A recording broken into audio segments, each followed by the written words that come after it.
Hari ini kita akan lanjutkan lagi, kita akan belajar kebenaran firman Tuhan. Saya berdoa firman yang kita pelajarin akan membuat kita merdeka, dimerdekakan dari semua masa lalu yang buruk, trauma, kepahitan, luka batin, dan lain sebagainya. Kalau masa lalu masih menguasai kita nggak akan bisa melihat ke depan. Kita akan nggak akan bisa melihat rencana Tuhan yang dahsyat yang Tuhan siapkan dalam diri kita. Seringkali kita ini dipengaruhi oleh masa lalu kita, apapun itu namanya. Bagian kita sebenarnya bukan melihat masa lalu tinggal sejarah. Kita hidup hari ini bukan untuk hari kemarin, kita hidup hari ini untuk hari besok. Untuk 1 jam yang akan datang, untuk seminggu yang akan datang, untuk tahun-tahun yang akan datang. Kalau bisa umur kita panjang dan hidup kita jadi berkat bagi banyak orang. Tapi kalau orang itu dipengaruhi oleh masa lalunya, bagaimana dia trauma masa kecil, bagaimana dia dilecehkan, bagaimana dia melarat, miskin, menderita, bagaimana diperlakukan buruk orang lain, disakitin orang lain. Kalau itu yang diingat-ingat, apa yang terjadi? Hidupmu dikuasai oleh masa lalu. Sehingga engkau nggak bisa melihat masa depan bersama Tuhan. Ketika engkau dipertemukan dengan hal yang baru, orang-orang yang baru di sekitarmu masih ke bawah-bawah pola pikir yang lama. Harusnya kita ini menanggalkan pola pikir yang lama, kita mengenakan manusia yang baru. Kita harus mengenakan manusia yang baru untuk melihat tujuan Allah yang ilahi ke depan. Kita harus mengenakan Kristus di dalam diri kita ini. Harusnya bukan malah hidup kita ini serampangan dan sembrono. Hari ini kita akan melihat apakah hidup kita ini masih dikuasain oleh manusia lama atau sudah mengenakan manusia yang baru. Di Efesus pasal yang ke-4, ayat yang ke-22 mulai, yaitu bahwa kamu berhubung dengan kehidupan kamu yang dahulu terus harus menanggalkan manusia lama. Manusia lama kita harus tanggalkan. Dan yang menemui kebinasaan oleh nafsunya yang menyesatkan ini manusia yang lama kita harus tanggalkan. Kita mengenakan manusia yang baru, yang diperbarui dalam roh dan pikiran. Supaya kamu diperbarui dalam roh dan pikiranmu. Dan mengenakan manusia baru yang telah diciptakan menurut kehendak Allah di dalam kebenaran dan kekudusan yang sesungguhnya. Harusnya kita mulai hari ini mengenakan pikiran yang baru. Pikiran yang diubahkan, pikiran yang menjadi serupa segambar dengan Kristus, bukan lagi memikirkan manusia yang lama, betapa kita terlukanya, betapa kita tersakitinya, betapa kita diperlakukan buruk dan lain sebagainya. Tapi banyak orang masih ngikutin manusia lamanya, sehingga tidak bisa melihat bagaimana Tuhan bekerja dalam hidupnya. Di Kolose pasal yang 3, ayat yang ke-10, perhatikan. Kita akan lihat mulai ayat yang ke-7. Dahulu kamu melakukan hal itu ketika kamu hidup di dalamnya ini. Percabulan, kenajisan, hawa nafsu, nafsu jahat, keserakahan, sama dengan penyembahan berhala. Ini manusia lama kita. Tetapi kita hari ini mengenakan manusia yang baru. Dahulu kamu melakukan hal itu ketika kamu hidup di dalamnya. Mengenakan manusia yang lama itu di ayat yang ke-5-nya. Perhatikan di ayat yang ke-8. Tetapi sekarang buanglah semuanya itu, yaitu marah, geram, kejahatan, fitnah, dan kata-kata kotor yang keluar dari mulutmu. Jangan lagi kamu mendustai, karena kamu telah menanggalkan manusia lama serta kelakuannya, dan telah mengenakan manusia yang baru yang terus-menerus diperbarui untuk memperoleh pengetahuan yang benar menurut gambar kaliknya. Nah, Bapak Ibu belajar firman seperti ini, sebenarnya Bapak Ibu sedang memperbaharui manusia lamamu, diubahkan menjadi serupa segambar dengan Kristus. Makanya kita itu perlu belajar, perlu dengerin pengajaran, perlu hidup benar di hadapan Tuhan. Kita belajar firman seperti ini. Firman yang kita ketahui ini, firman ini akan memerdekakan kita. Tapi Bapak Ibu, banyak orang Kristen, ngaku rajin ke gereja, rajin ibadah, tapi masih pakai kenakan manusia yang lama. Sehingga apa? Bikin trouble terus. Manusia lama itu bikin trouble. Nah, sejak Bapak Ibu mengalami kelahiran baru, tanggalkan manusia lama, kenakan manusia yang baru, yang diciptakan serupa segambar dengan Tuhan. Lupakan semua yang buruk, semua yang jelek, hari ini mulai diperbarui pikiranmu, mengenakan pikiran Kristus, memikirkan apa yang baik, sedap didengar, patut dipuji, sebut kebajikan, yang kudus, suci, dan mulia. Di Filipi 4 ayat 8 itu yang dipikirkan. Kita mulai memikirkan perkara-perkara yang di atas. Kita mulai mencari kerajaan Allah dan kebenarannya. Kita mulai menanggalkan manusia lama kita. Nah, kita ini perlu dibereskan dari semua luka batin masa lalu itu. Tapi banyak orang sudah ngaku lahir baru, tapi masih pakai pola pikir yang lama, kehidupan yang lama. Hatinya tetap busuk, sikapnya tetap jelek, masih kepahitan, masih simpen luka masa lalu, masih trauma, masih ngalami luka batin, belum bisa ngampuni, dan lain sebagainya. Itu tandanya engkau perlu diperbarui lewat firman setiap hari. Mau tidak mau, kita harus mengenakan manusia baru dan menanggalkan manusia yang lama itu. Bapak Ibu, kalau engkau masih dipengaruhi oleh manusia lama, apa yang terjadi dengan hidupmu? Setiap langkahmu akan jadi beban. Setiap engkau ketemu dengan lingkungan yang baru, pasti bikin masalah.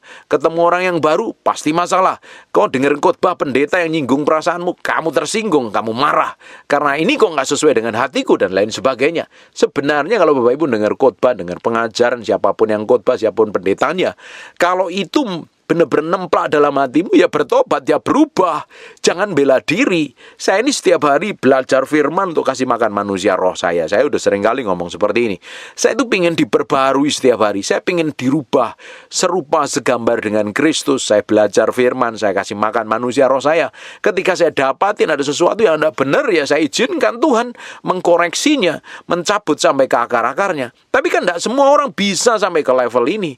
Nggak semua orang mau terima ketika ditegur, ketika dinasihatin. Oh, Bapak Ibu dengerin khotbahnya banyak yang tersinggung, marah kok. Akhirnya nggak suka dengan pendetanya. Akhirnya pindah gereja dan lain sebagainya. Itu tandanya kamu masih terlalu sayang dengan manusia lamamu.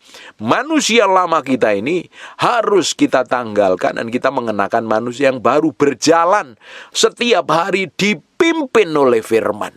Kita kenakan manusia yang diperbarui setiap hari.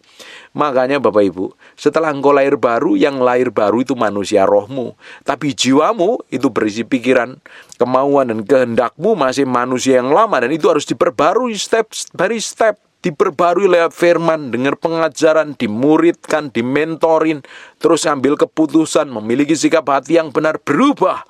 Seperti yang dialami oleh Paulus. Di Filipi 3 ayat yang ke-13 ngomong begini nih.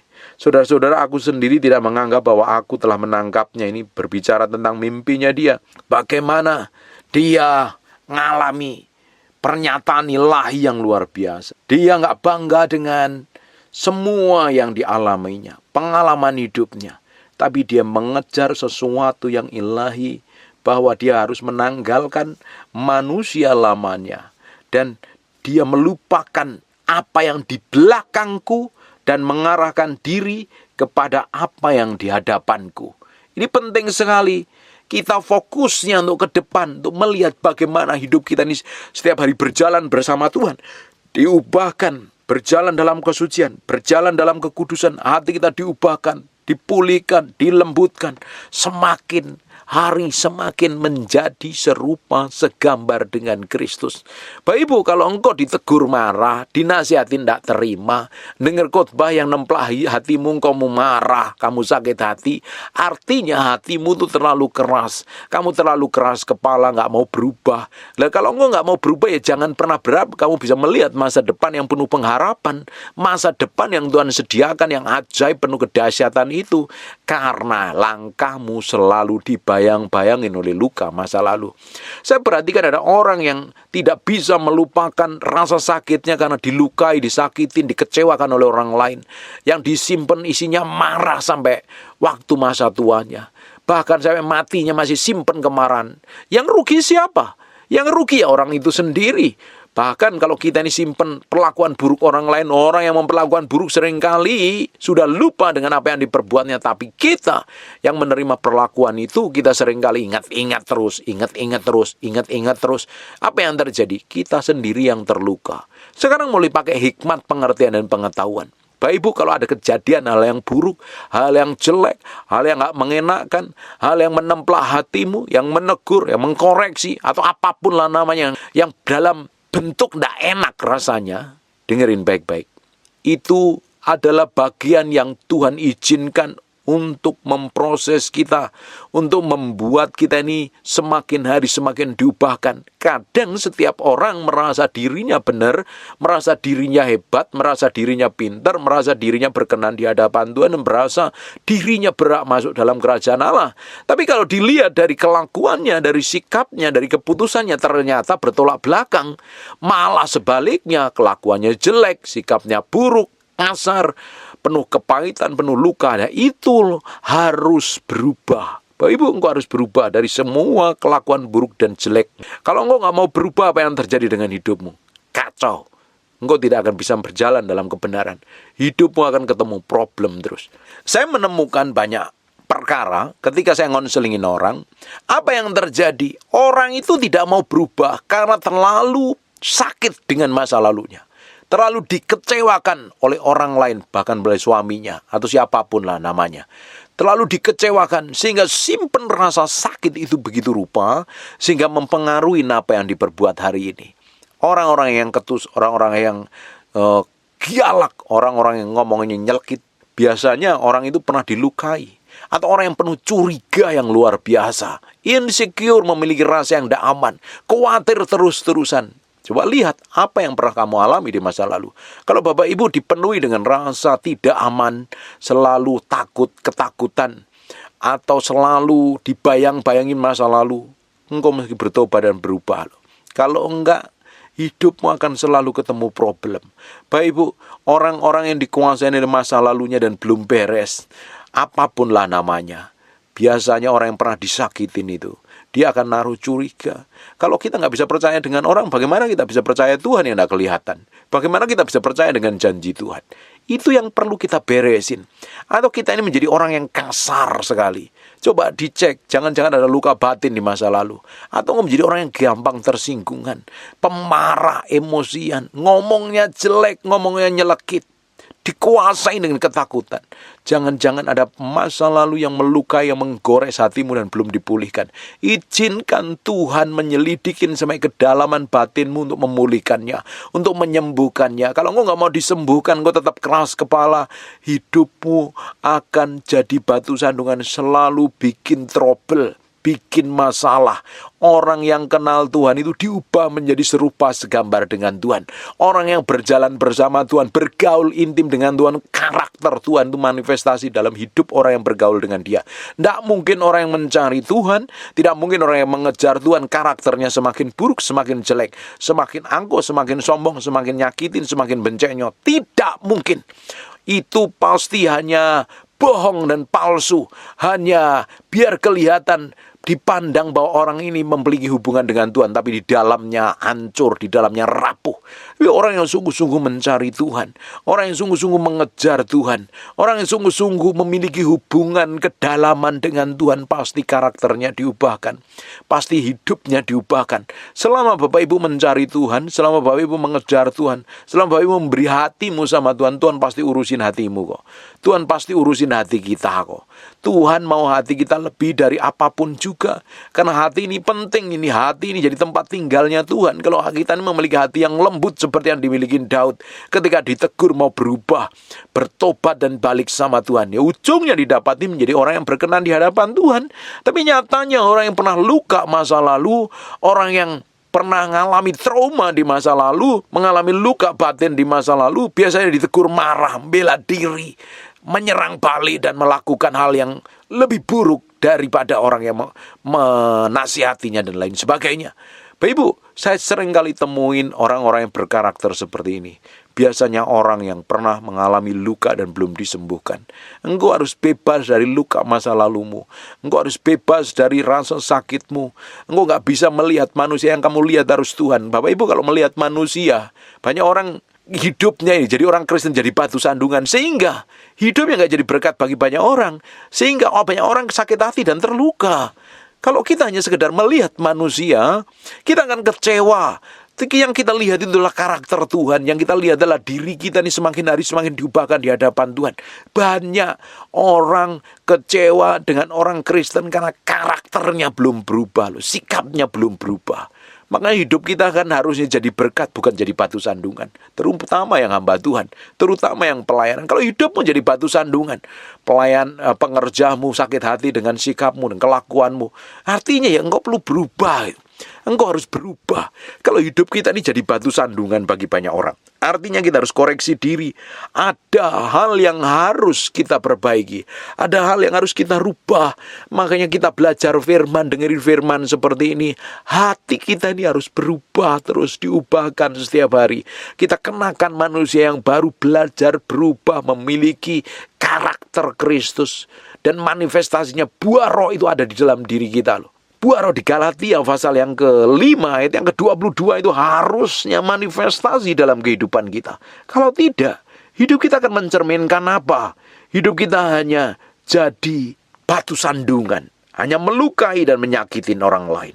Harusnya, Bapak Ibu, ketika engkau mengenakan manusia baru, engkau akan meninggalkan semua hal yang jahat, percabulan, kecemaran, hawa nafsu, penyembahan, sihir, perseteruan, perselisihan, iri hati, amarah, kepentingan diri sendiri, percideraan, roh pemecah, kedengkian, mabukan, pesta pora dan sebagainya itu harus ditanggalkan harusnya. Kalau kita menjadi manusia baru. Ketika kita mengenakan manusia yang baru, orang akan melihat buah dari Roh Kudus yang manifestasi dalam kehidupan kita. Ada kasih, gampang memaafkan, gampang ampuni orang lain. Hidupnya penuh dengan sukacita, ada damai sejahtera. Dipenuhi dengan kesabaran. Orangnya itu sabar ngadepin orang yang kelakuannya buruk. Tidak gampang emosi, tidak gampang marah. Ada pengendalian diri. Murah hati, nggak pelit, nggak kikir, hitung-hitungan. Baiknya luar biasa, setia. Punya kesetiaan yang luar biasa. Setia dengan Tuhan, setia dengan pelayanan, setia dengan panggilan hidupnya, setia dengan pasangannya. Karakternya orang yang mengenakan manusia baru itu memiliki kelemah lembutan. Dia lemah lembut. Dia memiliki penguasaan diri. Dan ujungnya manifestasi kuasa Tuhan mengalir dalam hidupnya. Harusnya orang bisa melihat ketika kita mengenakan manusia yang baru. Buah Roh Kudus itu manifestasi dalam kehidupan kita. Memang kita ini sedang berjalan menuju kesempurnaan, disempurnakan setiap hari, diubahkan setiap hari, menjadi serupa segambar dengan Tuhan. Kita nggak ada yang sempurna hari ini, tapi kita semakin hari, semakin kenal firman, semakin kenal Tuhan, semakin mengejar kekudusan, semakin memiliki hubungan yang dalam dengan Tuhan, manifestasi buah dari Roh Kudus itu keluar dari kehidupan kita. Dan tidak mungkin orang yang mengejar Tuhan, mencari Tuhan, ingin hidup benar, sungguh-sungguh berjalan dalam kesucian kudus hidupnya semakin hancur-hancuran, semakin jadi batu sandungan. Tidak mungkin. Kalau ada orang yang seperti itu, hidupnya perlu dikoreksi sungguh-sungguh di hadapan Tuhan. Bapak Ibu, hari ini jangan dikuasain oleh masa lalu apapun. Sepahit apapun, tanggalkan, serahkan kepada Kristus. Dan kita mulai kenakan kacamata ilahi, mengenakan kacamatanya Yesus Kristus Tuhan. Melihat segala sesuatu dengan kacamata iman. Pikiran kita diubahkan, memikirkan yang baik, sedap, dengan patut dipuji. Pikiran kita, pikirnya fokusnya ke atas. Di mana Allah ada, di mana Allah bertata. Kekudusan dan kesucian. Semua yang buruk kita harus tanggalkan. Yang tahu diri kita sesungguhnya adalah diri kita sendiri dengan Tuhan. Makanya Bapak Ibu meski datang sama Tuhan, izinkan Tuhan mengkoreksi hatimu, menyelidikin sampai kedalaman batinmu. Kalau didapatin hal yang busuk, kalau didapatin hal yang jelek, berubah, bertobat, balik sama Tuhan. Tanggalkan manusia lamamu itu. Bapak Ibu, kalau engkau masih pakai manusia lamamu, engkau bergereja, selalu bikin trouble. Engkau dengar khotbahnya pendeta nyinggung kamu marah loh. Engkau bisa pindah gereja ketika engkau bertemu dengan jemaat, bergaul dengan mereka, punya komunitas, kamu selalu ribut gegeran dengan orang di dalam komunitas itu. Artinya di dalam dirimu ada yang problem, ada yang salah, ada yang harus diperbaiki. Perjalanan kehidupan kita ini harus semakin bertolak dari iman satu pada iman yang lain. Semakin diubahkan, semakin diubahkan. Kalau Bapak Ibu kekristenanmu bertahun-tahun ke gereja, tapi kamu gak berubah, tetap sama terus, karaktermu jelek, sikapmu tetap buruk, perlu berubah, perlu bertobat. Hari ini keputusanmu, minta ampun sama Tuhan. Izinkan firman mengkoreksi hatimu, menyelidiki sampai kedalaman batinmu. Berubah. Kalau engkau mau berubah, apa yang terjadi? Tuhan akan berikan kemampuan. Tuhan akan ubahkan hidup menjadi berkat bagi banyak orang. Banyak orang kebanyakan hidupnya jadi batu sandungan. Karena karakternya buruk, karakternya jelek. Hanya sekedar dengerin khotbah tapi nggak ngelakuin apa yang dikhotbahkan, apa yang diajarkan. Hari ini keputusan kita. Belajar firman, belajar jadi berkat. Belajar hidup benar di hadapan Tuhan. Orang yang paling bisa menikmati hidup saya adalah istri saya dan keluarga saya. Mereka akan melihat semua tindakan saya, sikap saya, keputusan saya. Benar-benar jadi berkat enggak? Saya sering kali ngomong ketika saya khotbah. Saya akan berhenti jadi hamba Tuhan kalau istri saya tidak bahagia hidupnya dengan saya. Saya akan berhenti melayanin. Saya bisa ngomong kosong di mimbar kalau istri saya nggak bahagia dengan saya. Saya pastikan istri saya bahagia hidup bersama saya. Menikmatin karakter Kristus, menikmatin kasih, menikmatin buah Roh Kudus yang manifestasi dalam hidup saya. Karena istri saya yang paling tahu detail hidup saya. Saya makan bersama, saya tidur bersama, saya hidup bareng. Dia yang paling tahu apa yang saya hidupin sesuai dengan firman apa tidak. Makanya Bapak Ibu, orang yang paling bisa menikmati karakter Kristus dalam hidupmu adalah pasangan hidupmu. Benar nggak hidupmu hari ini jadi berkat buat mereka? Benar nggak hidupmu mencerminkan kemuliaan Tuhan dan keluargamu, anak-anak, suami istrimu, mungkin keluargamu, mertuamu atau siapapun lah. Orang yang hidup setiap hari bersinggungan dengan hidup menikmatin karakter Kristus. Atau malah sebaliknya, orang malas dengan kamu. Malas deket-deket kamu karena selalu bikin trouble. Gampang pemarah, gampang tersinggung. Isinya ngomong jelek, ngomong negatif. Pikirannya busuk, penuh dengan kekhawatiran. Saya temukan ada orang-orang yang dipenuhi dengan kekhawatiran. Dipenuhi dengan rasa yang tidak aman. Saya ketemu dengan orang-orang kayak begini dapat dipastikan ini orang pernah mengalami trauma di masa lalu yang belum disembuhkan. Semua kejadian buruk di masa lalu kita harus tanggalkan. Kita melihat masa depan berjalan sama Tuhan. Apapun namanya, di masa lalu tinggal sejarah, tinggal kenangan. Hidup kita bukan untuk masa lalu, hidup kita untuk masa depan. Berjalan bersama Tuhan. Fokus menikmatin kehidupan bersama Tuhan untuk melihat masa depan penuh pengharapan. Ada orang yang menyakitin, mungkin. Ada orang yang mengecewakan, ampuni. Mau nggak mau kita harus mengampuni orang seperti itu. Toh kalau kita nggak ngampuni, kita simpan kesel, kita simpan dendam, kita yang rugi. Bapak Ibu yang rugi, percuma engkau berdoa, nggak didengar Tuhan. Karena engkau harus bereskan hatimu dulu di hadapan Tuhan. Percuma Bapak Ibu dengar perkataan buruk orang lain di masa lalu, perlakuan buruk orang lain, trauma masa buruk yang di masa-masa yang lalu yang benar-benar menggores hatimu. Lupakan dan ampuni orang-orang yang memperlakukan buruk di masa lalu. Mulai hari ini, ambil keputusan jalan bersama Tuhan, melihat janji Tuhan, berjalan dalam kesucian, berjalan dalam kekudusan, berjalan setiap hari dipimpin Roh Kudus mengenakan manusia yang baru. Ujungnya hidupmu akan memancarkan kehidupan yang diubahkan. Manifestasi kuasa Tuhan akan mengalir dalam hidupmu. Kita semakin hari semakin diubahkan menjadi serupa segambar dengan Kristus. Bapak Ibu bisa bayangkan ketika engkau selalu bikin trouble terus. Bapak Ibu bisa bayangkan ketika engkau selalu bikin masalah terus. Bapak Ibu bisa bayangkan kehidupanmu dikuasai oleh masa lalu terus. Engkau nggak akan bisa bahagia loh. Bapak Ibu, engkau hidup dengan pasanganmu, mungkin dengan suamimu, dengan istrimu, yang dulunya belum diubahkan dengan kata-kata kasar, kata yang menyakitkan. Kamu ingat kata-kata kasar itu, hatimu terluka terus. Percuma ingat kata-kata kasar. Yang perlu diingat adalah janji Tuhan tentang pasanganmu. Yang perlu kamu katakan adalah janji Tuhan atas hidupmu, sehingga kau bisa melihat perkara ilahi. Saya temukan ada orang-orang yang kepahitan, luka batin, sakit hati mempengaruhi kehidupannya sampai hari ini. Mereka menjadi orang-orang yang dikuasain masa lalu tanpa bisa melihat masa depan yang penuh pengharapan. Hari ini kita mau melihat sesuatu yang ilahi yang Tuhan mau kerjakan dalam kehidupan kita. Berjalan mengenakan manusia yang baru, pola pikir yang baru, cara pandang yang baru. Menjadi orang yang serupa segambar dengan Tuhan. Saya berdoa, apa yang kita pelajarin hari ini, engkau bisa koreksi hatimu sampai kedalaman batinmu. Kalau ada sesuatu yang menguasai hidupmu di masa lalu, tanggalkan, minta Roh Kudus, tanggalkan, minta kemampuan Tuhan. Kalau engkau butuh konseling, bisa telepon saya, bisa chat saya, Bapak bisa hubungin saya, atau bisa hubungin gembalamu. Minta konselingin engkau yang punya karakter buruk, karakter jelek, yang gampang marah, gampang tersinggungan. Pasti ada sesuatu yang gak beres itu. Perlu diberesin. Kalau engkau menjadi orang yang isinya hanya kekhawatiran terus, engkau perlu dikonselingin. Bapak Ibu, temuin gembalamu. Minta dikonseling, minta dididik, minta diajari, minta dimentorin. Supaya hidupmu berkemenangan. Hidup kalau nggak berkemenangan, hidup akan dikuasain setan. Ketika setan menguasain kamu, dia akan seret kamu jatuh di dalam dosa. Ujungnya akan tambah babelur. Ujungnya akan ketemu masalah terus-terusan, hidup tidak pernah bahagia.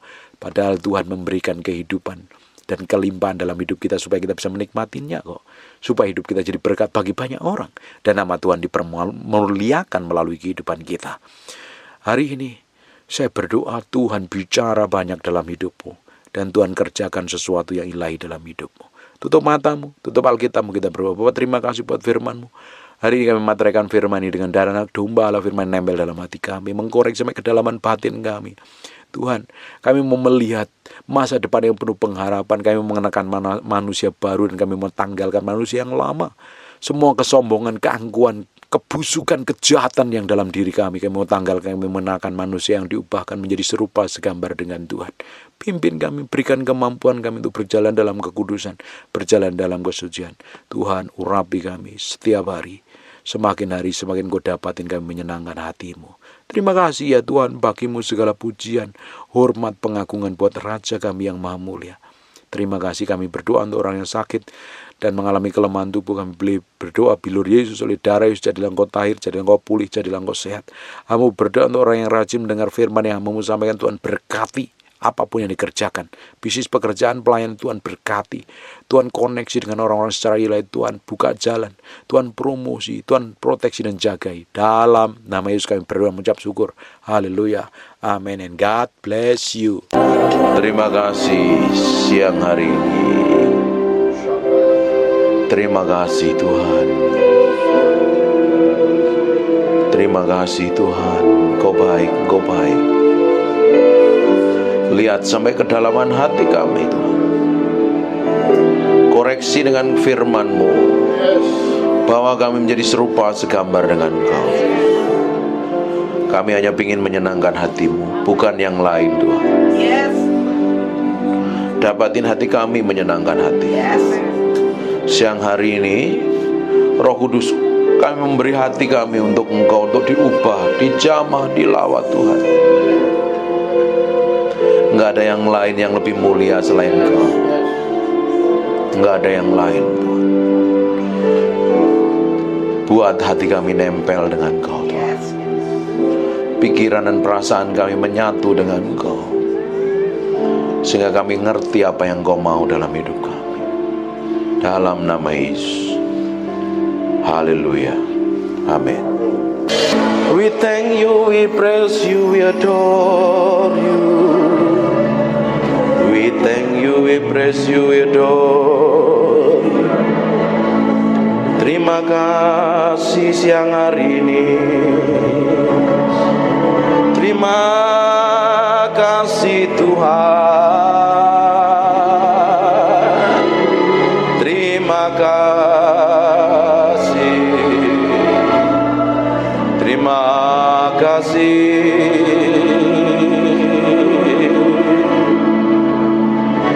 Di dalam hadirat-Mu kami diubahkan mengenal Engkau. Di dalam hadirat-Mu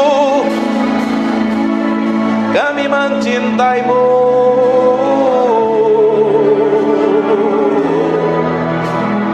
Mencintai-Mu, Roh Kudus.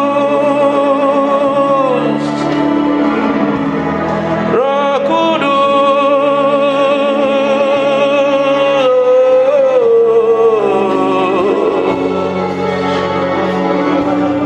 We love you. We praise you, we adore you. Tetap tinggal di dalam hadirat-Mu, sebab kami mencintai-Mu. Oh,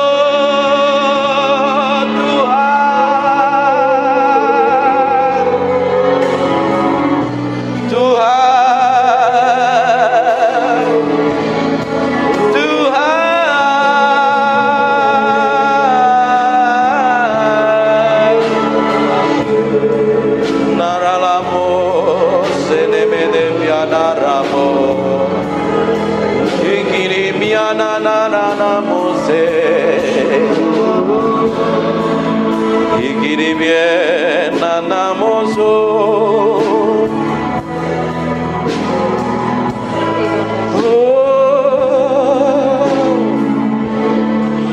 We praise you, we praise you, we praise you.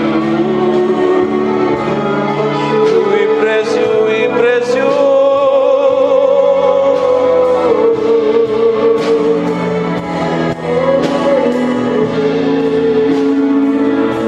Berlama-lama dalam hadirat-Mu,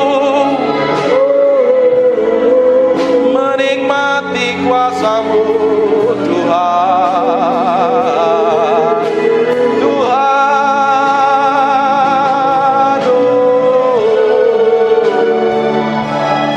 inananara lamore, ikinemiananara namos. Terima kasih Tuhan. Biar roh hikmat wahyu turun di antara kami, menyingkapkan pribadi-Mu yang ajaib, sehingga kami mengerti kehendak-Mu, berjalan dalam pusat hati-Mu, oh Tuhan. Siang hari ini urapi kami semua tanpa terkecuali.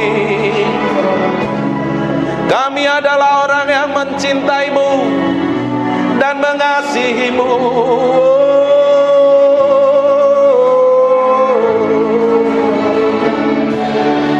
Haleluya, haleluya, haleluya. Terima kasih. Yang merasakan hadirat Tuhan kasih tepuk tangan yang meriah. Hanya untuk Raja yang mulia. Haleluya. Amin. Silakan duduk dalam hadirat Tuhan.